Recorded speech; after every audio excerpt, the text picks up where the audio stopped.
A mí lo que me preocupa no es la calidad misma o las condiciones mismas de la prueba PISA, es que nosotros nos pongamos a pensar demasiado en la prueba PISA. Es la misma visión la que tiene Educa de la que tiene, qué sé yo, un profesor de la Universidad Autónoma. ¿Cuál es la diferencia ideológica, doctrinaria entre Fuerza del Pueblo, PRD, PRM, PLD? Yo no la veo.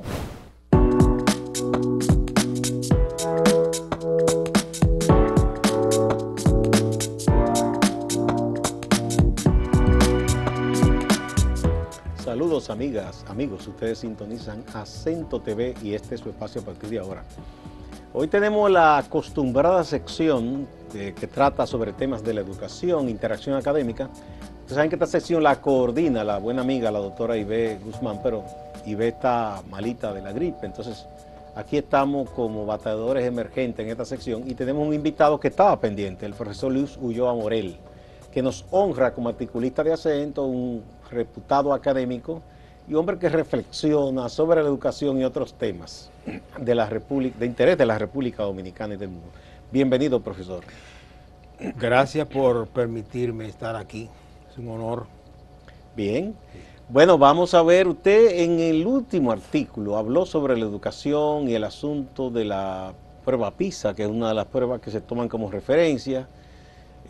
Yo he conversado con pedagogos, algunos dicen que tienen su reserva respecto a PISA, porque dice que es cierto, se miden aspectos del rendimiento o de la calidad de la educación, pero entienden que tiene cierto sesgo respecto a qué se busca de la educación.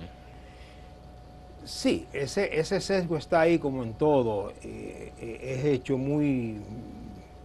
Es elaborada, es una prueba elaborada muy desde los centros capitalistas que tiene un concepto de qué debe ser la educación. Claro, y está muy sesgada por esta visión de la educación por competencia que ya ha entrado en crisis. Una especie de utilitarismo de la educación. Sí, por supuesto. Y de todas maneras, Gustavo, a mí lo que me preocupa no es la calidad misma o las condiciones mismas de la prueba PISA, es que nosotros nos pongamos a pensar demasiado en la prueba PISA. En el sentido, no de que le restemos valor, sino en el sentido de que nos pongamos un poco, por así decirlo, a posar para PISA. O sea, como que sea una especie de meta, quedar bien en PISA. Correcto, y eso es como el estudiante que solo estudia para el examen. Para tener buena nota. Es decir, en gran medida eso es un riesgo que está ahí. Nosotros tenemos que procurar una educación de calidad independientemente de PISA o de cualquier observatorio, de cualquier mecanismo de evaluación, que todos tendrán su sesgo, pero son interesantes al final. Ayudan a corregir entuertos, pero no podemos hacer lo que hace la educación dominicana. De alguna manera, una de mis críticas más viejas es sobre la educación dominicana y en gran medida del mundo, es que está demasiado cifrada en función del examen, en función del título, en función de la formalidad, y eso sí que introduce distorsiones en la educación, la hace inauténtica o tiende a hacerla inauténtica. Se dirá que países como Japón, exitosos en gran medida en educación, son países donde el examen es una institución. Sí, pero hay que ver, primero, habría que jugar la educación de manera integral en Japón y hay que ver también elementos colaterales que ocurren en países como esos. La tasa de suicidio es alta, a propósito precisamente de quedar mal en las pruebas. Pero eso, digamos, es un elemento trágico, pero digamos que colateral. De todas maneras, insisto en que el país tiene que mirar la educación de otra manera y mirar la educación en función de su intencionalidad de desarrollo. Es decir, la educación tiene que ser un factor de desarrollo. Eso se dice mucho. Pero es que el currículo tiene que orientarse a eso, y más que el currículo, todo lo que rodea la educación. Entonces, la prueba PISA a mí me parecen interesantes, pero vamos a no caer víctima de estar demasiado pendiente de ello, porque podemos sesgarnos nosotros, no las PISA, nosotros sesgarnos. Sí, bueno, al margen de PISA o no PISA u otras mediciones, es igual que estas mediciones que se hacen para las universidades, que hay gente que dice que no salimos, Los que rankings, no claro. Bien, eso hay que tomar y dejar de qué se busca, cuál es la idea de una buena universidad, pero bien. Así es. Al margen de todo eso, ¿cuáles usted identifica como los principales retos o las principales falencias que debemos tratar de superar en el menor tiempo posible en la educación dominicana? Es una pregunta cuya respuesta es muy amplia.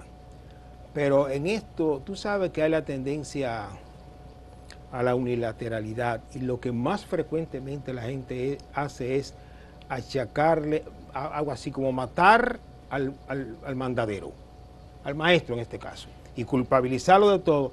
Yo precisamente contra esto he reaccionado ya hace tiempo y por eso escribí este texto que se llama Pedagogía centrada en el interés, pero en el marco, y a esto que me quiero referir, de una visión ecosistémica de la educación. Una visión ecosistémica, en este caso, quiere decir una visión que, holística, que integre la visión sociológica con la visión antropológica y pedagógica de la educación. Yo me rebelo contra el pedagogismo, que el pedagogismo es considerar que toda la educación se reduce a un problema de la calidad de la enseñanza en cuanto tal, sin ver otros factores. Yo parto en este trabajo, en este intento de teorización, lo que yo llamo de la visión ecosistémica de la educación, yo parto del análisis de 4 conceptos que yo creo que deben ser centrales para llegar a comprender el problema, repito, de manera holística. Necesidades educativas. Identificar las necesidades del país. Identificación de las necesidades educativas en función de las metas, obviamente, del país. Esa es la primera. Sí, pero ahí acoto lo siguiente. El concepto de necesidad educativa es problemático. ¿Tú sabes por qué? Porque tú tienes una visión de lo que son las necesidades, sí. Yo tengo otras, sí. Y la gente tiene otra. Entonces, pero bueno, eso implica, se supone que es lo que se hace cuando se elabora un currículo. Partir de qué es lo que la gente, qué es lo que se necesita que se enseñe y se aprenda en el país. Otra categoría es demandas educativas, que se trata poco y que para mí es central. ¿Qué es lo que la gente identifica como necesidades? ¿Y qué es lo que la gente quiere? ¿Y con qué intensidad, con qué amplitud y con qué variedad? Ese concepto es fundamental. Demandas. ¿Qué es lo que la gente demanda? Porque tiene que ver con el grado de conciencia de la gente sobre lo que necesita. Es fundamental. Porque al fin, esto agrego acá, la educación es un problema de todos. Y ese es el gran problema. Ahí comienza la dificultad, porque aquí se los estamos dejando al maestro de la escuela. Otra categoría que trato es el concepto de interés, que es ya más individual. O sea, necesidades, demandas, que es social, e interés, que es la instancia individual. Y entonces luego viene, obviamente, la docencia, así las prácticas educativas, pero la otra categoría es capacidades valorativas, que es fundamental. Es decir, esas demandas, a partir de qué capacidades valorativas, intelectuales, valores, etcétera, la gente las identifica. Entonces, para mí es fundamental para tratar la educación y comprender lo que está pasando en un país. Antes de llegar a la escuela y al maestro, hay que preguntarse, ¿qué es lo que la gente demanda? ¿Con qué intensidad? ¿Y por qué demanda eso? A ver, ¿qué le interesa? Pregunto yo, no es una pregunta ni siquiera retórica, es para investigarse. ¿Qué es lo que le interesa a la población media del país que en las escuelas se enseñe? Para ponerte un ejemplo, ¿en qué sitial está la ciencia? ¿En qué sitial está la literatura? ¿En qué sitial está la ética? ¿En qué sitial está la capacidad crítica y el razonamiento? ¿Le importa a la gente eso? Esa es la primera pregunta. ¿Hasta qué punto le importa no lo que dice el currículo, a la gente en general, incluyendo los padres que se supone que son agentes, protagonistas directos, que ese es otro tema, del proceso formativo? Entonces, esas 4 categorías son fundamentales para poder llegar a la acción pedagógica como tal, para llegar a la escuela, que tiene instancias administrativas, docentes, etcétera.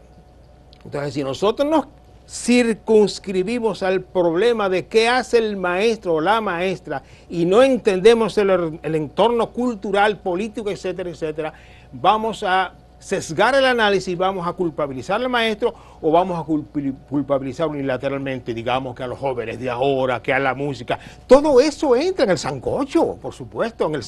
Eso hay que analizarlo, pero es a partir de una visión del país que queremos, las necesidades, de lo que la gente percibe, de su capacidad para percibirlo y finalmente cómo llega el joven, empezando por el niño y luego el joven, cómo llega al aula. Viene con una carga de interés o de desinterés, con la cual tiene que haberse el maestro y la maestra. Y entonces, cuando yo hablo de la necesidad de una pedagogía centrada en el interés, quiero decir, miren, si usted no logra que el estudiante esté en esto, la educación fracasó. Bien, profesor. Vamos con el primer aspecto que usted mencionó, que es necesidad. Sí, pero cuando vengamos de esta pausa, vamos a la pausa y volvemos.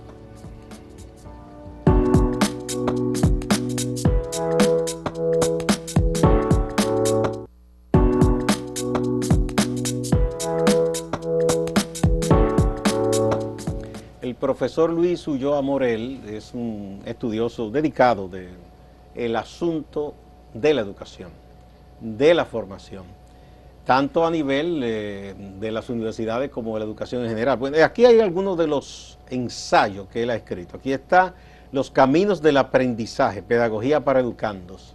Ese es uno.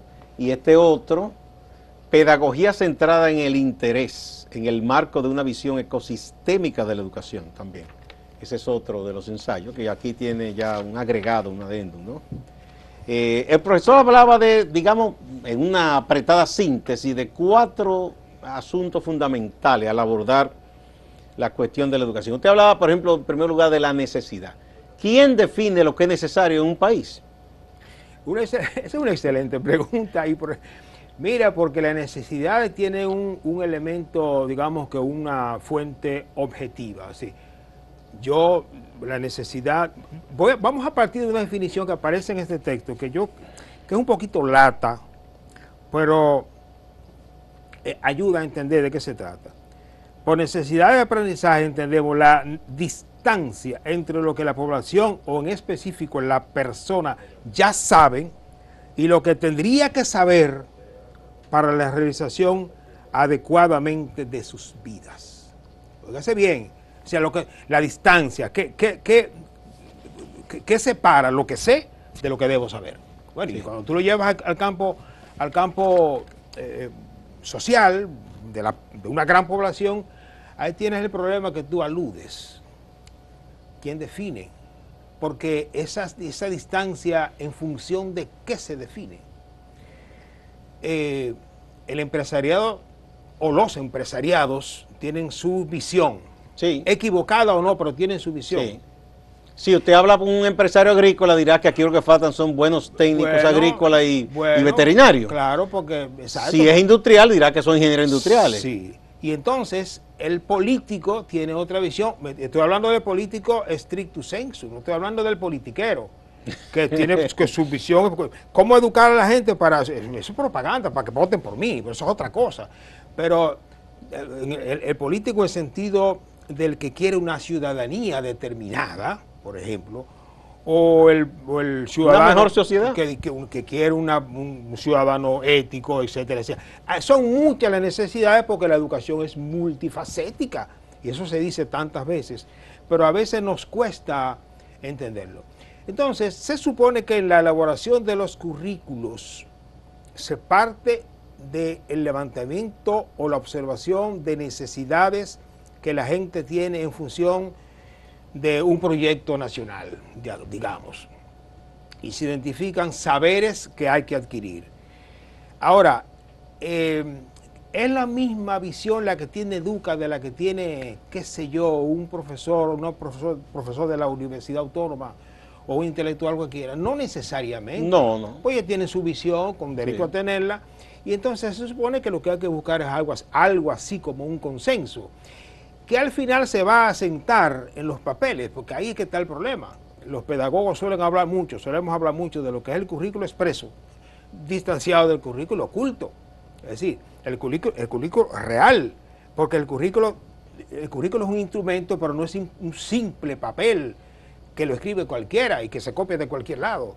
Es por así decirlo, el currículo se lleva en el alma. Y el currículo, para que sirva, tiene que ser flexible. Es decir, ahí me encanta el profesor o la profesora que en algún momento detiene lo que está escribiendo o enseñando sobre integrales o sobre lo que sea de matemáticas o sobre historia, y se detiene para hacer un comentario, aunque sea banal, sobre béisbol o sobre lo que sea, porque este maestro en ese momento está mostrando que la educación es muy amplia.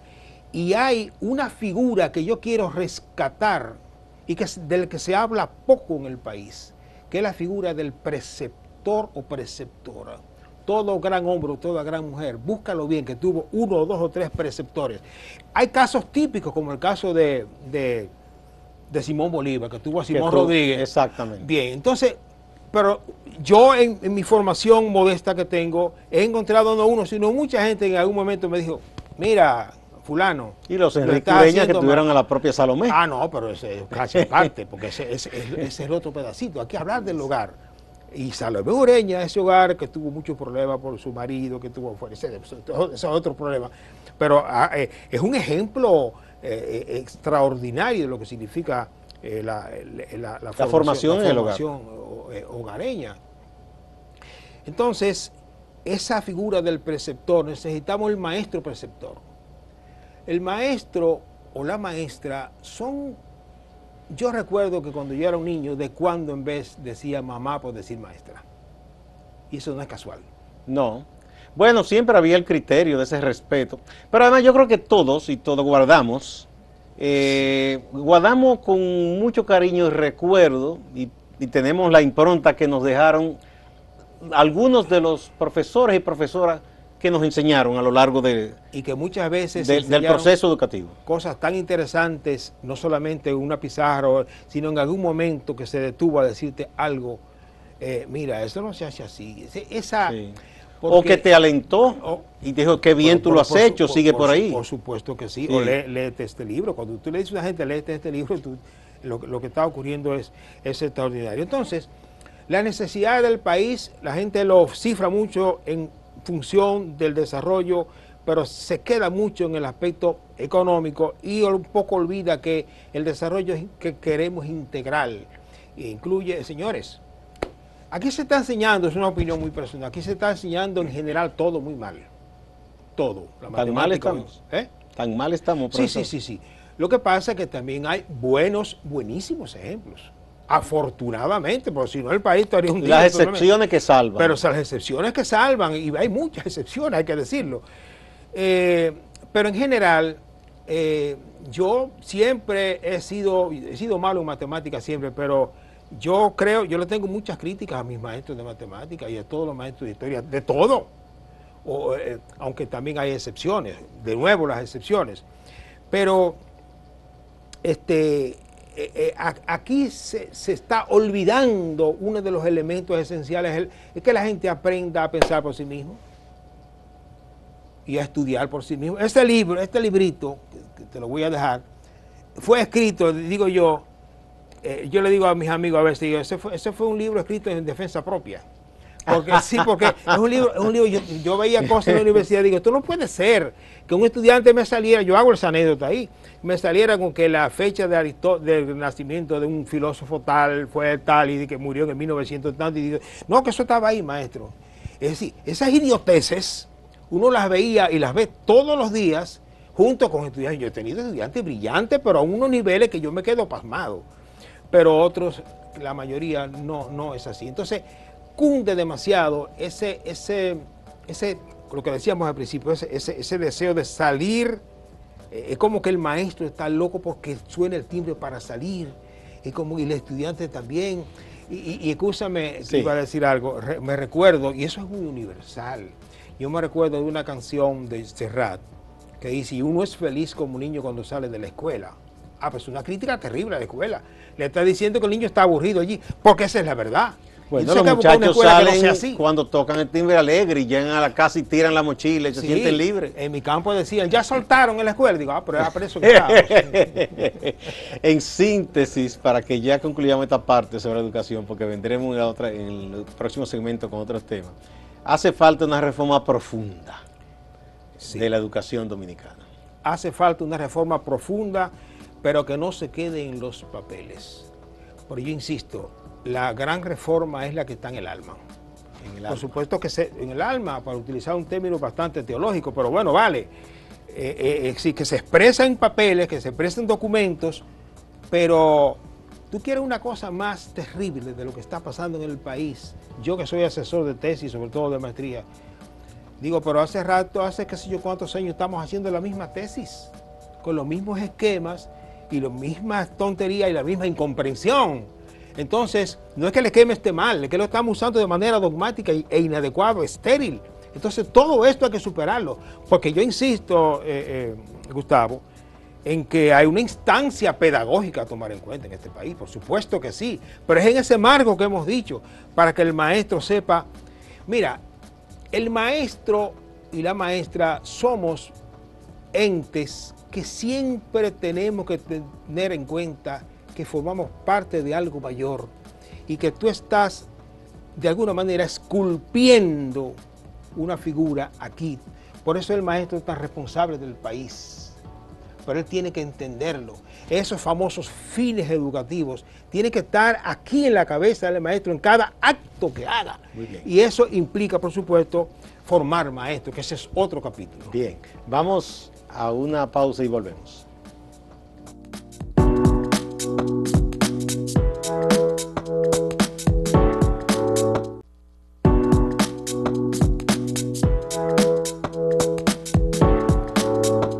Profesor Luis Ulloa Morel, bueno, usted es más que educador y académico, un hombre que siempre ha tratado de aportar para que tengamos un mejor país. De hecho, ha militado en la política, no sé si ahora está vinculado a algún partido. La verdad es que no. No. Bien, un hombre del sector progresista. ¿Cómo usted ve la posibilidad de que aquí podamos tener una opción que sea más que los partidos tradicionales, algunos más a la derecha, otros menos a la derecha, pero en fin, que más o menos se parecen todos en estos momentos, los que tienen posibilidad de Es un solo partido gobernar? con múltiples siglas. Exactamente. Entonces, ¿qué posibilidades hay? Uno pensaba que ahora los progresistas y la izquierda harían una alianza amplia o algo. Sí, bueno, yo creo que hay que partir, yo quiero muchísimo a los compañeros de la izquierda dominicana y del progresismo, como diría Serrat, y cito mucho a Serrat, conozco a esos plebeyos, soy uno de ellos, pero a mí me parece que hay que partir ya de una idea central. La izquierda dominicana, que tal y como la conocimos, se agotó.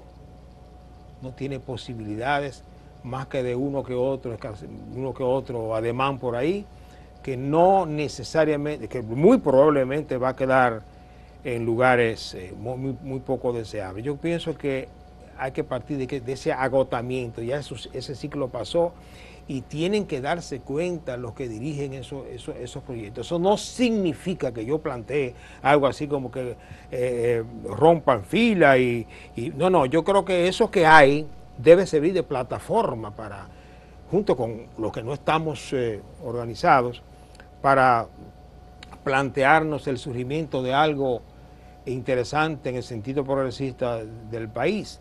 Y no lo digo en el sentido solo de que la democracia dominicana, esa que tenemos, mostrenca y todo aquello, se equilibre. Sí, eso es parte. Es que necesitamos un nuevo país y ese país no lo va a hacer la derecha. Óigame, aquí hay ¿cuántos partidos? No sé cuántos, pero todos los principales son un mismo partido con diferentes siglas y diferentes candidatos, son los mismos. 30 y tanto hay Yo pregunto, ¿cuál es la, exacto, dejando a los que se denominan todavía de izquierda, cuál es la diferencia ideológica, doctrinaria entre Fuerza del Pueblo, PRD, PRM, PLD? Yo no la veo. Y cuando vamos a las ejecutorias, puede que varíe uno que otro matiz, pero nada más. Y a mí me da risa, por no llorar, cuando yo veo a estas rémoras de partidos, no me refiero a estos grupos de izquierda, porque ellos se han cuidado más, de los partidos cuyas siglas quiero olvidar. Cuando ellos olfatean cuál es el que tiene posibilidad de ganar, y por ahí cogen sin pudor ninguno. Pero usted los ve y eso es lo que da es una pena por este país. Son rémoras que andan buscando dónde pegarse, y tú dirás, bueno, eso pasa en muchos países, sí, pero de aquí es demasiado grave. Y entonces aquí necesitamos un contrapeso. Yo no sé si llamarle de izquierda, porque ese término a veces como que se desdibuja mucho. Progresista también, bueno, pero alternativo de alguna manera al sistema, al modelo que tenemos, ni siquiera del sistema, porque ni siquiera voy a plantearme que sea necesario. Lo que yo quiero que sea anticapitalista, porque yo soy socialista, pero alternativo en términos éticos, en términos de visión de desarrollo, en visión de inclusión más allá de fundita y de todo ese tipo de cosas. Es decir, necesitamos una alternativa y no veo que se dibuja clara en el horizonte. Y yo pienso que hay que hacer conciencia de que eso es necesario, de que hay que comprender lo que pasa en el mundo. Eso pasa por comprender lo que pasa en el mundo y lo que pasa en el país. Y hay que estudiar, porque uno de los grandes problemas de nuestra izquierda desde tiempos inmemoriales es que somos poco estudiosos. Yo mismo, porque yo tampoco me voy a salir de ahí, todos los días descubro mire, yo era profesor de filosofía, aparte de pedagogía de filosofía, y descubro nuevos pensadores que a veces no son tan nuevos, pero ahora lo estoy descubriendo, que te dicen cosas interesantísimas de política.